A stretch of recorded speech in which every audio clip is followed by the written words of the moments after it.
দেশের ইতিহাসে সর্ববৃহৎ বাজেট বাস্তবায়নে যে ধরনের পরিকল্পনা চলছে সংসদের নীতি নির্ধারণী পর্যায়ে, তাতে এটা স্পষ্ট যে চলমান উচ্চ মূল্যস্ফীতি, ব্যাংকিং খাতের বেহাল দশা এবং রাজস্ব আদায়ের যে ঘাটতি, সেটি সামনের দিনগুলোতে বেশ ভোগাতে যাচ্ছে।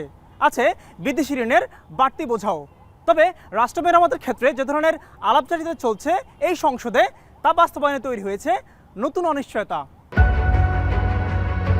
2026-27 অর্থ বছরের জন্য পাশ হওয়া 9,38,000 কোটি টাকার বিশাল বাজেটে ঘাটতি 2,43,000 কোটি টাকা, যেখানে 6,95,000 কোটি রাজস্ব আদায়ে গুরুদায়িত্ব ভার এনবিআরের কাঁধে। প্রতিষ্ঠানটিকে মোট রাজস্বের প্রায় 87% অর্থ যোগান দিতে হবে, যদিও বিগত কোনো বছরেই সেই দায়িত্ব আদায়ে লেটার মার্ক পায়নি সংস্থাটি। রাজস্ব আদায়ের অন্যতম সমস্যা এনবিআরের জনবলে ঘাটতি। আছে কর্মকর্তাদের প্রশিক্ষণে অভাব সহ বিভিন্ন কর সংক্রান্ত মামলা জটিলতায় অর্থ আটকা পড়ার মতো ঘটনা। এনবিআরের করনীতি বিভাগ বলছে, কর আদায়ের সার্বিক কাঠামো ঘাটতি তাদের জন্য বড় চ্যালেঞ্জ।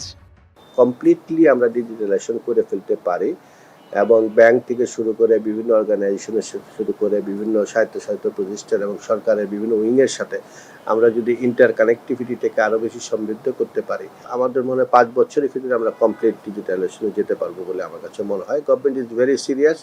এদিকে দেশের সার্বিক জনসংখ্যা বিবেচনায় করদাতার সংখ্যা 2 থেকে 2.5 কোটি হওয়ার কথা থাকলেও বর্তমানে টিআইএনধারীর সংখ্যা 1,30,00,000 মতো। এর মধ্যে 2025-26 অর্থ বছরে 50 লাখের কিছু বেশি মানুষ করের আওতায় এসেছে, যেখানে জিরো রিটার্নধারী করদাতার সংখ্যা 15 থেকে 20 লাখ। সবশেষ 2022-23 অর্থ বছরে এনবিআরের হিসাব বলছে, প্রতি 100 টাকা রাজস্ব আহরণের বিপরীতে এনবিআরের প্রশাসনিক খরচ মাত্র 25 পয়সা, যা এশিয়ার মধ্যে সর্বনিম্ন। বিশ্বকাপ দেখুন বায়োস্কোপ প্লাসে, সব নেটওয়ার্কে, সব ডিভাইসে। কর সংশ্লিষ্টরা বলছেন, বিভিন্ন শ্রেণী পেশায় নিয়োজিত অনেকেরই মাসে 50 থেকে 60,000 টাকা আয় থাকলেও বছর শেষে তাদের বড় একটা অংশ করের বাইরে। করজাল সম্প্রসারণের পাশাপাশি রাজস্ব লক্ষ্যে পৌঁছাতে কর আদায়ের প্রবৃদ্ধি 40% বাড়ানোর বিকল্প নেই। সারা বাংলাদেশে যে, বিশেষ করে আমি ঢাকা শহরের কথা বলবো, নারায়ণগঞ্জ থেকে গাজীপুরে যে বিল্ডিংগুলো উঠেছে গত 10 বছরে, এদেরকে শুধু করের আওতায় আনা গেলে দেখা যাবে যে আমাদের যে বাজেট, এই বাজেটটা ফিল আপ হয়ে আরও উদ্বৃত্ত টাকা থাকবে। 50 লাখ টাকার উপরে ডিপোজিট আছে, এরকম কয়টা অ্যাকাউন্ট আছে যদি আমি হিসেব করে দেখি?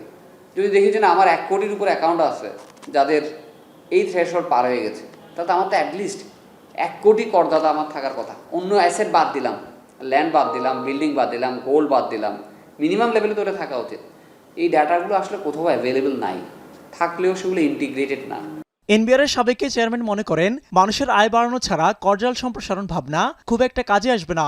একই সাথে রাজস্ব আদায়ে এনবিআরের উপর নির্ভরতা কমানো না গেলে বছর শেষে বিশাল ঘাটতি থেকে যাবে। মানুষের আয় বেড়েছে কিনা, মানুষ কর্মক্ষমতা বেড়েছে কিনা, ক্রয় ক্ষমতা বেড়েছে কিনা, তাকে আউট অফ পকেট খরচ করতে হচ্ছে কিনা, অসামঞ্জস্যপূর্ণ অবস্থায় সে আছে কিনা, সেইটা ঠিক করতে হবে। ঠিক করলে তখন এনবিআরের উপরে দায়িত্ব বর্তাবে। রাজস্ব আদায়ে প্রত্যক্ষ করের পাশাপাশি পরোক্ষ করে জোর দেওয়া সহ সরকারের অন্যান্য সংস্থাকে এগিয়ে আসা তাগিদ দেন এই বিশেষজ্ঞ। কর আহরণের ক্ষেত্রে একজন করদাতাও যেমন দায়ী, ওই ইকোনমিক সার্ভিস যে দেয় সেও দায়ী। মিয়া আমিরুল, এখন, ঢাকা। আমি যেন একটা